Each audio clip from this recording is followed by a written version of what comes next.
what could I have done? The boss is always the boss. So poleni sana. It is my hope that you have forgiven me for coming in late. And I know it is at a price, especially on you, who are supposed to have left here earlier. But now, allow me to shorten the next steps of engagement.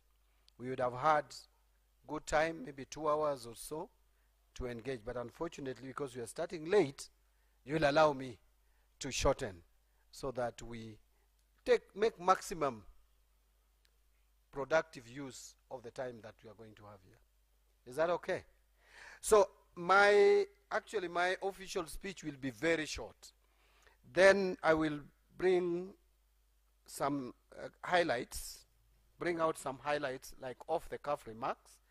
Then I will allow you to intervene, maybe ask questions or make some suggestions, and then I'll come back for like 3 minutes or to 5 to just respond or summarize, and then we'll call it a day. But thank you very much for coming. Comrades, power! You know, you remind me of my time several years ago. I don't think you want to know when I left campus. Chances are you are all not born by then. 1996, were you alive? You are? Just a few of you. So, representatives from the University Students Association, esteemed student team members, distinguished guests, ladies and gentlemen, good evening. It is a privilege to stand before you here today as we launch the National Budget Students Forum, an occasion that underscores our shared commitment to shaping Kenya's future through inclusive, transparent, and forward-thinking economic policies. Today's gathering is more than a ceremonial event. It is a call to action for the youth, who are the heartbeat of our nation's progress. The purpose of this forum is clear: to embed a youth-centric perspective into our national economic decision-making processes. This is not just a policy initiative, but rather a legal obligation which is rooted under Article 201A of the Constitution of Kenya, which mandates that public resources must be managed transparently and in the public interests. Our youth are the future, and their voices must be central to how we plan, allocate, and utilize our resources. The youth are a significant demographic of our country, making up over 75% of the population, with a potential for contributing towards economic development of this country. This notwithstanding, there are prevailing challenges and emerging issues that we constantly need to track and address to unlock this potential. These include unemployment, which is real. During our time, unemployment was not a question. There was nothing like unemployment. You were waiting to complete your studies and start earning a living. And nowadays, it is completely different. After completing your studies, then you start another very tough journey of looking for employment. And so this is a serious challenge. The other one is skills development, digital literacy, entrepreneurship, and inclusive governance for a demographic dividend. As student leaders and representatives of Kenya's vibrant youth, your role is vital. You embody the nation's aspirations for resilience, innovation, and sustainable growth. Your engagement in national development is not optional. It is critical for building and essential for building a resilient and inclusive economy that offers opportunities for all. Ladies and gentlemen, despite global economic uncertainties, Kenya continues to demonstrate resilience. Our economy outperforms regional averages thanks to deliberate policy choices, a robust service sector, and the unwavering dedication of Kenyans. In fact, in the region, I think Kenya is leading in terms of human capital. If you are doubting, I would invite you to visit a few countries across the region. You will realize that we have human capital that no any other country can compare with us. Probably, you can only compare Kenya with a country like Ghana. We have the best human brains and very hardworking people in this continent. However, we recognize that challenges remain, particularly for young people facing climate shocks, unemployment, and limited access to opportunities. Our strategic response is anchored in the bottom-up economic transformation agenda and the fourth medium-term plan. These frameworks prioritize sectors with high youth employment potential. One is agriculture, the other one is micro, small and medium enterprises. The next one or the third one is housing. Number 4 is healthcare. And the last one, which is probably the most important in terms of job creation, is the digital and creative economy. These sectors are not only engines of growth, but also platforms for innovation, entrepreneurship, and job creation among our youth. Ladies and gentlemen, we acknowledge the rising voices of youth expressing frustrations over issues like high living cost or high cost of living. Unemployment is a cancer now in our country, eating us up. And governance transparency, which is the worst now of all these challenges. These concerns are valid and demand our immediate attention. Our government is committed to transforming these frustrations into constructive dialogue and tangible action. We recognize that trust is the foundation of effective governance. Therefore, the youth lenses we are institutionalizing today will also serve as a lens of accountability. We invite you to partner with us in monitoring the efficient and transparent use of public funds, ensuring that every shilling allocated to youth empowerment reaches its intended beneficiaries. And in line with the strategic budgeting approaches like zero-based budgeting, we are now integrating the youth lens to ensure that every expenditure aligns with youth priorities and needs. This includes addressing concerns around higher education funding, where we aim to guarantee that no student is left behind due to financial barriers. We are committed to streamlining disbursement processes, reducing bureaucratic delays, and ensuring timely access to loans and bursaries. Furthermore, we are also aware of the financial strains facing our public universities, which impact the quality of education and future prospects of our youth. Our strategy emphasizes increased funding, infrastructure development, and curriculum reforms to equip students with skills relevant to the evolving job market, particularly in areas like artificial intelligence, data science, green technologies, and vocational trades.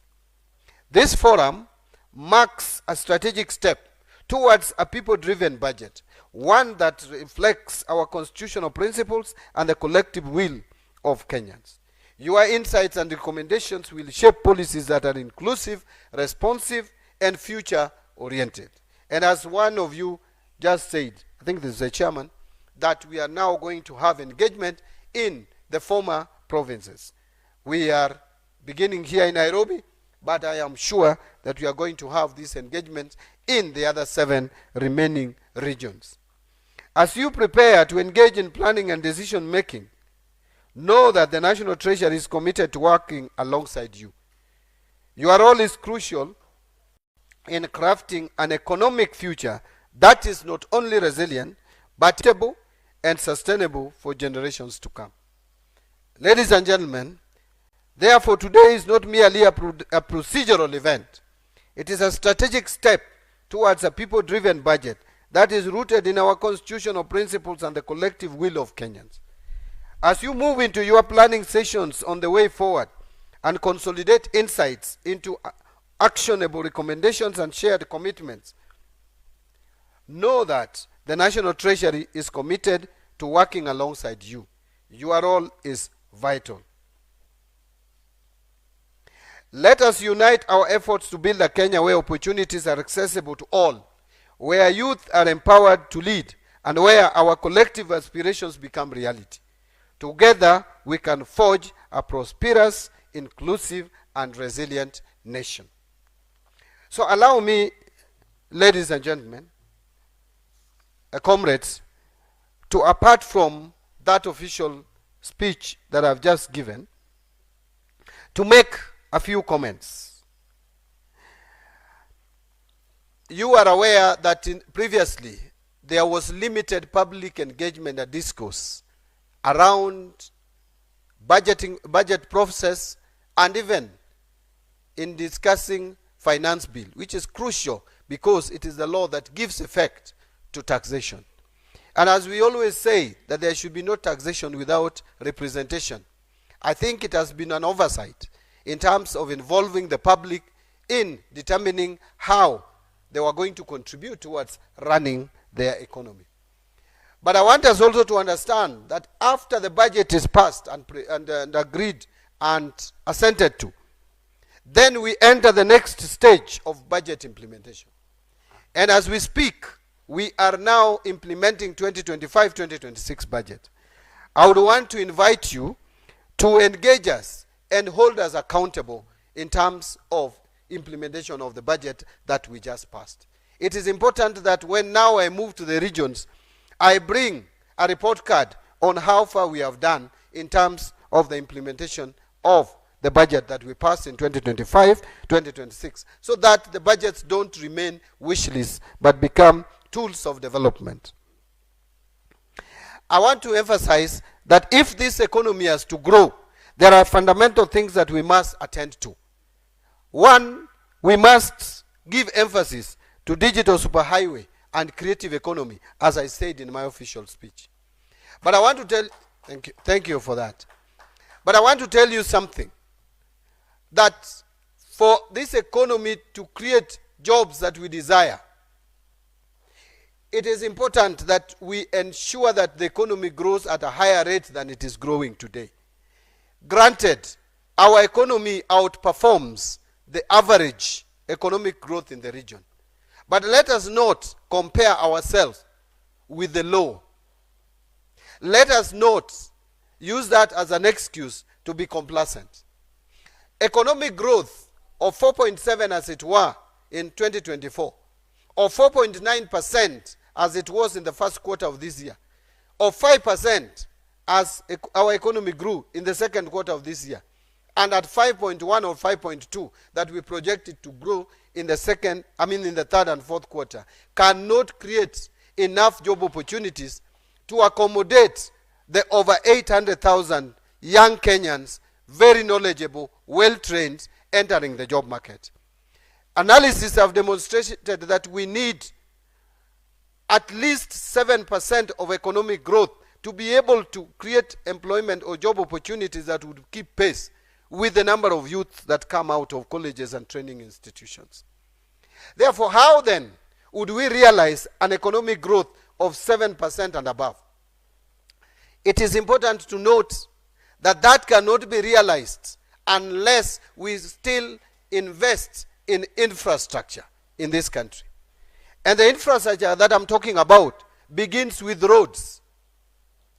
The roads that in this country, the roads leading to some of our major trading partner states are not in a state that would help spur and maintain economic growth and trajectory that we want. Take, for example, the road leading us to Uganda, which is a major trading partner for Kenya. It is in a terrible state. The road leading to Tanzania, Nairobi-Namanga Road, is not in a good condition in terms of traffic flow. But apart from that, we have other roads. Just coming here was a nightmare for me. I left State House to reach here. I took over 30 minutes. I was taking 30 minutes and I have a lead car. Assuming I didn't have the lead car to misbehave on the road. Because what I've done to reach here was just basically misbehaving.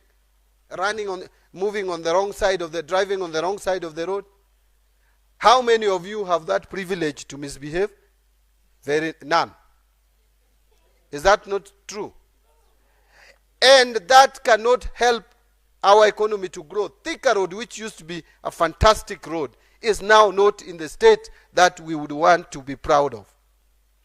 Therefore, the road sector needs to be looked into. Let me summarize quickly. The other sector that we must address is energy sector. You cannot attract direct foreign investment into your economy if your energy supply is not reliable and is costly. So reliability and cost effectiveness of the energy sector, of the energy prices, is very critical for any economic progress. But we don't have that advantage at the moment. We must address that. The third area is the area of irrigation and food sufficiency. You cannot continue to rely on rain-fed agriculture and expect to be sufficient in food production. You cannot.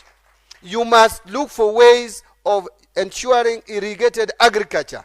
And I will give you an example. We have a project that is running, and I'm sure you have read about it. If you have not been to Galana Kulalu, you must have read about it. You will hear about it. Galana Kulalu is a project that personally I'm very proud of. But you can only be able to put 10,000 acres under irrigation with the current arrangement. For us to move a step further, we need to do a dam to be able to irrigate at least 200,000 acres of land, and that is achievable. Right now, by the end of this year, we will have irrigated about 5,200. Each acre produces 35 bags of maize. We are now harvesting on 1,500 acres. That is already under irrigation. Each acre, 35 bags. Twice a year, 70 bags. Times 200,000, you can produce 14 million bags of maize from Galana Kulali. What is our maize deficit in this country? Is averaging 10 to 15 million. Therefore, Galana Kulali alone, if we were to do that dam, it is possible to fill the deficit that we have for maize in this country. And by the way, if we do not address the issue of food sufficiency, that we are still going to import food into this country, where we spend 500 billion Kenya shillings every year, we are going to affect our forex reserves, and we are going to spend taxpayers' money on that. Therefore, we must do more dams to irrigate our farms, and we have fertile land to produce enough for ourselves. We can produce sugar. Already in a Bora scheme, we are putting 50,000 acres into irrigated agriculture for sugar production. Let me now explain why I'm giving you all these statistics, including our airport. This airport must be done. My friends, I know you people don't travel a lot. That I am very sure. But some of you travel. If you travel, you will agree with me that our airport is a shame for an economy like Kenya.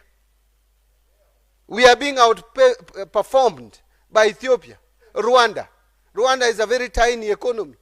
Kenya is the biggest economy, East and Central Africa now. We have overtaken Ethiopia.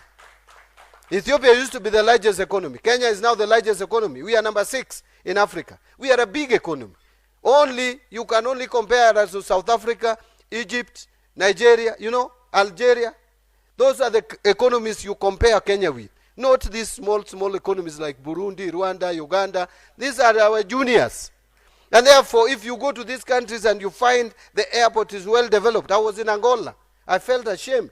They have a fantastic airport. Only that their efficiency is very low, rock bottom. So you take too much time to be cleared. If you give that airport to Kenyans who are very fast in the way they do things with the efficiency we have, Kenya would attract more and more tourists, attract more business people coming here. So why I was raising all this is that we must think outside the box. Because really, for us to do these infrastructure projects, ladies and gentlemen, we cannot do them with your taxes. It is impossible. Because already we are taking taxes from you, and 50%, 48 to 50% is going towards debt repayment, debt service cost. We cannot borrow more either to do these projects. So therefore, we must think outside the box, productively, creatively, and come with other more innovative ways of funding this infrastructure project. Hence the need for a country like Kenya. It is long overdue. We are late to start National Infrastructure Fund. And I know the president will soon pronounce himself, maybe the day after tomorrow. We are forming a company. We created, I'm hearing people are saying we don't have a legal framework. People have not read that government-owned enterprises law, which was assented to a few days ago, is very elaborate on how to form such companies with the business and commercial mind. We are going to form a company that is going to be professionally run. We are not going to populate it with political rejects and other kinds of people who have no professional background to work in this company. We need serious people. Unfortunately, I am going to be the single shareholder of that company for the time being, until now we get real experts, professionals to run that company. And this company will help us in crowding in private sector funding. I wish I had time, I would have demonstrated you how that model would work. But let me not spend and take much of your time. We will still engage when I get to the regions. You will ask me questions about this National Infrastructure Fund. And with it, we are also forming sovereign wealth fund. Because you cannot be a country which spends everything with the current generation. You must leave something for future generation. And we must create a fund for future generation, a fund that you don't dip your fingers in to finance your budget. That fund must be ring-fenced for the future generation. You can only reinvest it in projects that will give returns in a long period of time for our grandchildren to be able to enjoy the fruits of some of the things that we are doing today. Now, we are starting a process. I've moved to the next stage. We are in the process of starting to prepare the finance bill for 2026.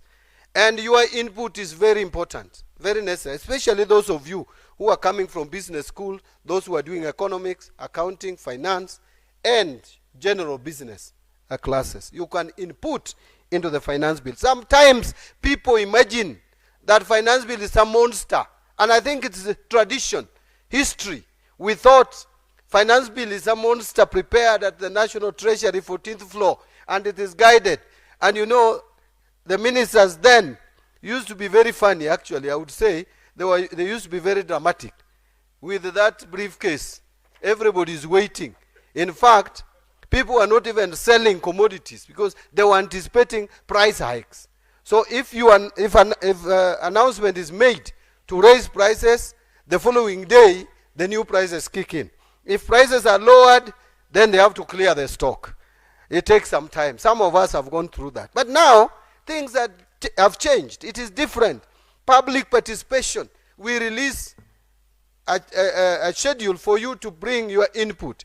This is the time. Speak to us. Tell us areas where you want some cuts to be made, and then tell us where you think we can also raise taxes, if at all there is. But Kenyans are presently complaining of being overtaxed. I don't think we have any option or leverage or latitude to raise taxes. If anything, we are looking for ways of now lowering the tax rates.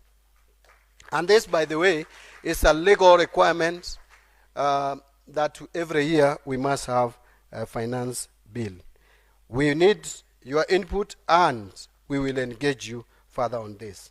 Now, I am done, but before I'm done with economic matters, because I want to end economic matters and then come to matters which probably touch on you and the politics, before I go to the plenary. You know, people are saying, the naysayers, they are telling us that there is nothing we have done. But I will tell you for a fact that things were not easy. Things were not very good. I will tell you, even as late as when I went to the Treasury last year, we could pay salaries up to 15th of the month for the previous month. Even paying loans, we were not sure. Remember last year, those of you who monitored, the shilling depreciated to the dollar up to almost 160, up to above 160 to the dollar. Didn't you see that? That was because up to February, there was a Eurobond loan that was coming up for payment by June as a bullet payment. I hope you understand what a bullet payment means. One-off payment. $2 billion is about 260 billion shillings. Was coming up for payment by June, and by February, the government did not have a plan on how to retire that debt. That is why, if you went to the banks to buy dollar, you couldn't get. That is where we had reached. It was terrible. Fortunately, that liability was managed, and that is why we became proactive this year, and we decided in February and March to liability manage a Eurobond that was coming in 2027. We paid 60% of it to give us that space and at least some breathing space. We went even a step further to be more proactive, to be more responsible, and we managed to pay the Eurobond of 2028. So now between now and 2031, we don't have any pressure in terms of paying our commercial debts. That has at least given us the latitude and the leverage to stabilize the shilling. Those who are asking why is the shilling stable, I am telling them the shilling is stable because the demand on the dollar is low. When demand is high, then obviously the price of a commodity goes up. Is that not the case? The reserves that we have is probably the highest in the history. Our stability of the shilling has been demonstrated. But today, if you read Business Daily, the bank interest, the loans extended to private sector has picked up. Early this year, end of last year, credit to private sector was growing at negative. What that means is that banks were not giving credit to the private sector. Do you know the effect of that? When private sector is not taking loans from the banks, they cannot expand business and therefore they cannot create jobs for you.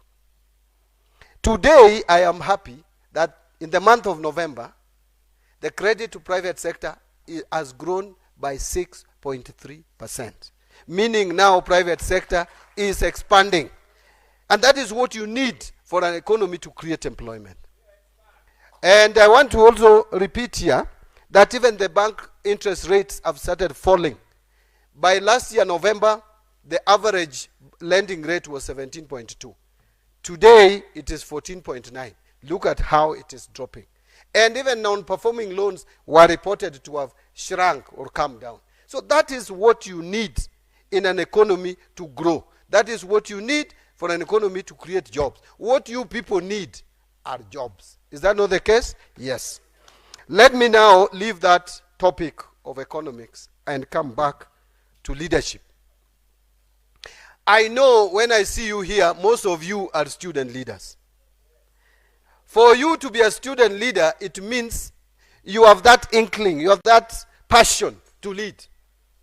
Is that not the case? Leadership is actually a calling, and it starts from a very early age. I started leadership in primary school. That is where I started my leadership. And I remember in class 6, there was no class 8, because I happened to have been the second group of 844. So there was class 7 and class 6. So in class 6, and we had class 7, I was made what today you would call captain, or whatever you call it, president. In our case, we used to call them head boys. So I was the head boy, leading even class 7. Okay? And I was made a head boy. I think the head teacher I recognized some leadership qualities in me at that early age. And I became a head boy from class 6, class 7, all the way to class 8. Now, with that, I started honing my leadership. Not owning, honing. Now, so what happened? I went to high school. High school, something happened. I want to explain to you that our principal, if you are I'm trying to be humble, yeah, but if you are academically smart, then you could not be made a prefect. That was his stand. He never announced it, but you could see. So for the 4 years I was in school, I was treated like a prefect, but I was never one. And you understand why I was being treated. Actually, I think it was corruption, because the head boy and the deputy, they really gave me all the time. I could not even go and do the manual work. I could decide whether to go for games or read, because when they were stuck, they could come to me and I solved them. In fact, if there was assignment, they would basically come and copy what I've done. So I think that was corruption, isn't it? That was corruption. But what I'm trying to say, that ended. Now, when I came to the university, in my first year in campus, I was made the secretary of student organization of Lower Kabete campus. At our time, we didn't have an umbrella student body. Moi had abolished all umbrella student bodies. No, there was no SONU. We brought it, SONU 92, it was again disbanded. So each campus, those of you who come from the University of Nairobi, each campus, Chiromo, Parklands, Lower Kabete, Upper Kabete, Kikuyu campus, main campus, medical school, each campus had student leadership. I was secretary for 1 year, for 2 years. For 2 years, when I got to third year, I became the chairman. And I became chairman for third year and fourth year. Now that is where really I started building my career. And I will tell you, when I was still in campus, around 1992 to 1996, I had already decided that 2007 I was going to run for parliamentary seat. That would surprise you, isn't it? But that is the truth. And I came out of campus, I was employed by the same university. Another time, if we get opportunity, I'll explain to you how I got myself there. But then I got to the circle of the university, and again, I was elected there in the supervisory committee. And the rest is history. I then went and ran for Gwasi parliamentary seat, which is now Suba South. All this time, I was preparing myself to get into politics, because politics has been in my DNA. Yeah, those who know me, and a few of you are here, my politics has been in my DNA. Hata hii kazi ninafanya inanisuffocate. So, but I want to tell you something. If you want to succeed in politics, there are a few things that you must do. There is a character that you must start building. One of them is that you must have some diligence. Diligence. There must be sincerity. And there must be teamwork. But above all, you must be resilient. And I will explain two words of them. Resilience and patience. Now, let me explain patience with two examples. The first example is in 2002, my clan's men, there was no woman among them, approached me in my office and told me that our clan has never produced a parliamentary candidate ever since independence. That was true. We want you to go and run for the seat. I looked at them and assessed the environment in the constituency. And I had this feeling that I was going to be number 2. I was going to be number 2. But there is no number 2 in politics.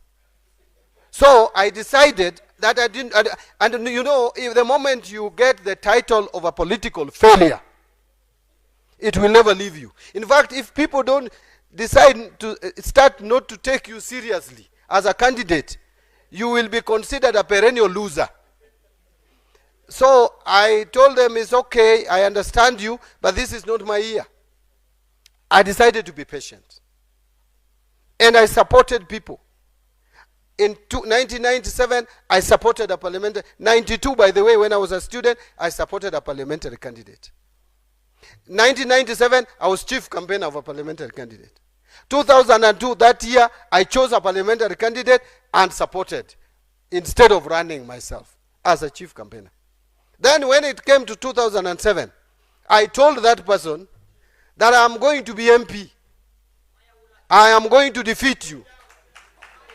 So I told the former MP then that I will defeat you. He didn't believe me. He thought I was joking. He said, John, you are young. I told him, yes, I am young, but you have disappointed our people. I supported you thinking you'd be a different leader. You are not. Now I am facing you. And I did. And the rest is history. I actually got 43% of the votes, and we were 10 candidates. The other 9 shared 57%. Now, that was at the nomination stage. I am telling you about patience. Now, the patience that I want to demonstrate to you is after I became a member of parliament.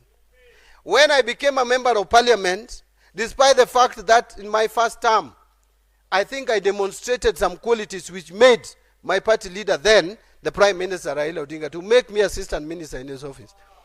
I later became minority leader. But then, so first term, I was assistant minister.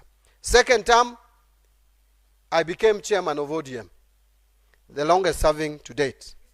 On my third term, I became minority leader.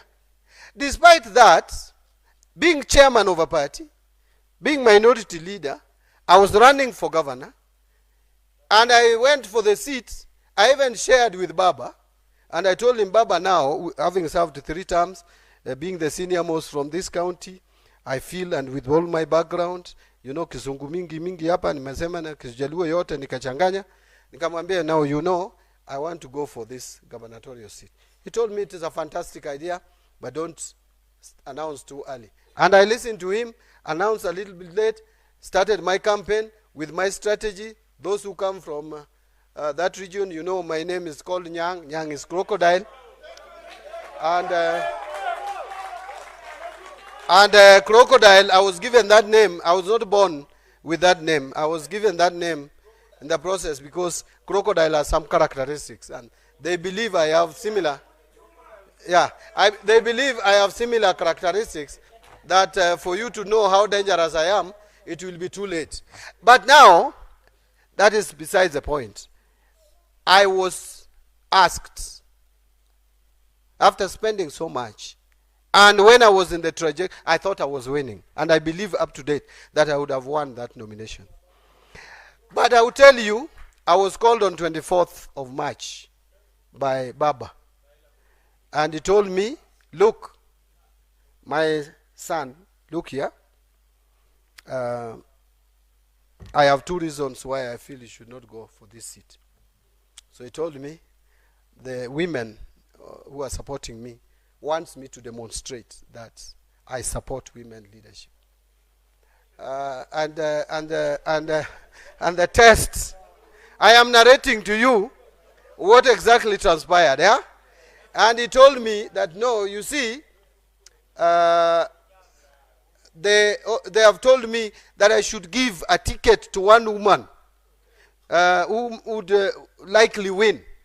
And I think Mbadi County is a county I've looked at who has a credible woman candidate. I said, okay. I was listening. Not very happy, I must admit. Then he told me again, now look, all my senior politicians, Orengo, Nyongo, are in the village.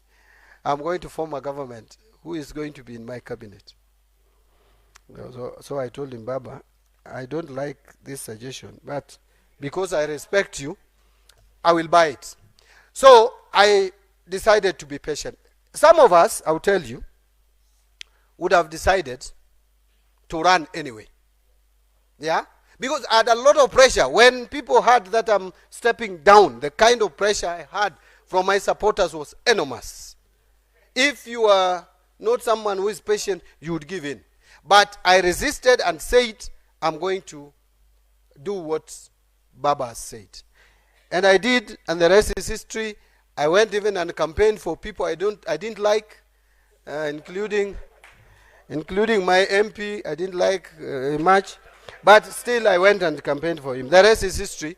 Now, lastly on that, then by the way, my coming back to Parliament as nominated MP was an afterthought. I was put there just in case things don't work. And that in case is what happened. Things actually didn't work. And I think God had prepared me to be in Parliament briefly again for 2 years. So I came back to Parliament, and I was minority leader, so I thought it was automatic that I would just become minority leader again. Because my party leader was telling me how I did fantastic job. President Uhuru praised me even in Kasarani, how I was a very good minority leader. In fact, I was like majority leader because the majority leader, Kemunya, didn't even know names of MPs. I'm the one who used to whip MPs around. So I come back, then I hear someone else has been given minority leader. Of course, I got very angry, sat with Baba. He again explained to me that now you see these people are saying you are nominated, you can't lead. Then I told him, fine, after all, you have given me at least something, I have a job. You have nothing now. I should not put pressure on you. Those were my words to him. But you see, that is why now, finally, when he was sending his people to work with the president, he thought of me. If I did not exercise that kind of patience, I would probably not be standing before you. So I would only beseech you, if you want to go far in leadership, be very strategic. Please don't rush and make decisions with emotions. Make sure you think. Even when you are annoyed, breathe in 3 times. Go back home. Don't respond. Just go back home, sleep over it. Then you will go far in leadership. Leadership requires a lot of patience. Leadership requires also honesty. And I was ruthlessly honest with my leader most of the time. And I was never honest with him in public. You can't be honest with your boss in public. Ni kama you are shaming him. You look for a private opportunity. Tell him, I want to talk to you. And then you go in and talk and say what you want to say. So I know many of you want to be leaders. I want to just beseech you that if you want to be a leader, first be committed. I won my first election when I was considered the most poor of all the 10 candidates. I say considered because I was doubting. There were 2 people I thought I had more money than them. But you see, since I was branded poor, I decided to take advantage of that. And I exploited it to the full. I was telling people, me, I have no resources, but I have the brain. And I have the heart to serve you. So don't be lied to. I know times have changed, and nowadays people have monetarized and commercialized politics. But if you want a seat, don't be discouraged. That is, it's only the wealthy people who can get those seats. If you communicate, our people are very informed, by the way, including those who have not gone to school. And they know how to make decisions. If you have something, please communicate it. And by the way, don't wait until when you want to run is when you start engaging with the community. Engaging with the community does not mean that you'll always be giving them money.